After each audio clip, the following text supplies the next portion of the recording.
Can conflict in teams be a good thing? My answer might surprise you, but that's exactly what we're going to be talking about today. Let's jump into it.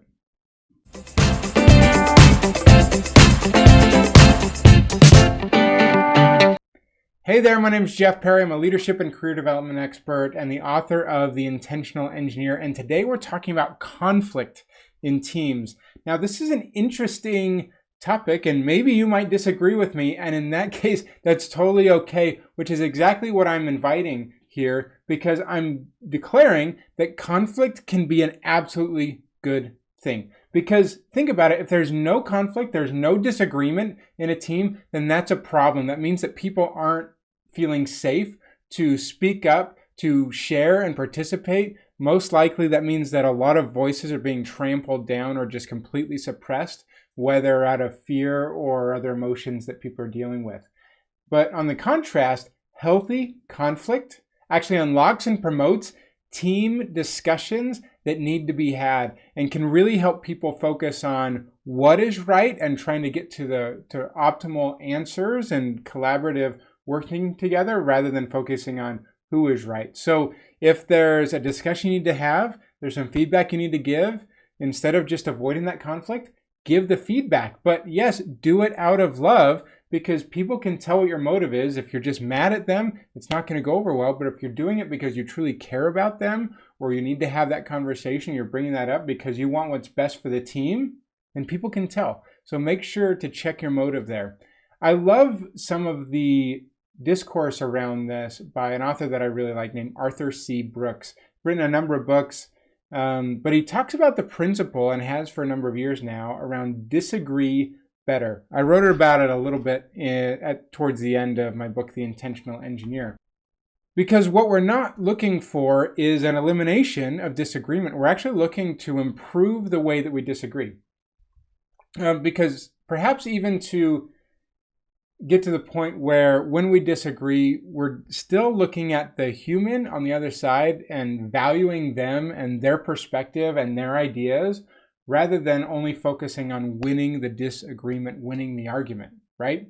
And so what we want to do is seek to understand where people are coming from and what their perspective is well enough that perhaps we could even describe or argue their point for them that might be in opposition to our own actual viewpoint. But if we understand it well enough that we could argue it for them, then maybe we're to the point where we truly understand where they're coming from. And that doesn't mean that we need to actually fully agree with them.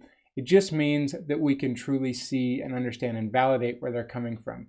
But in the end, yes, eventually decisions need to be made. And so I love the principle around disagree, then commit. So we've had the disagreement. We're able to provide a space where people feel open to disagree, and there's a little bit of conflict in there, and that may take some time to work through.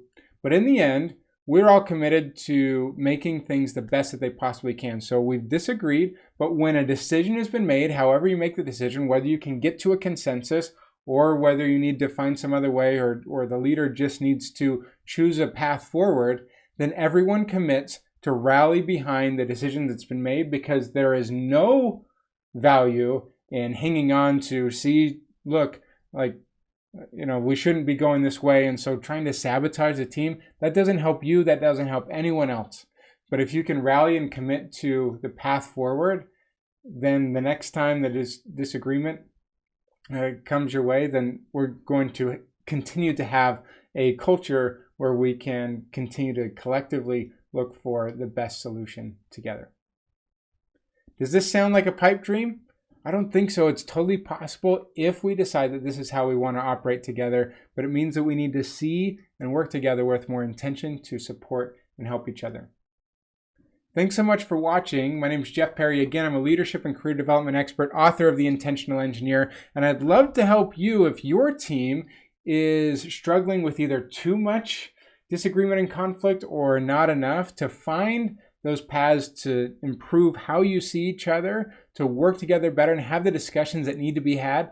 And I do that through some innovative and interactive workshops, training sessions, and speaking engagements that can help teams and organizations unlock their potential of working better together and improve innovation, creativity, and engagement. I'd love to help you. Please reach out. Let's connect. And I look forward to hearing from you.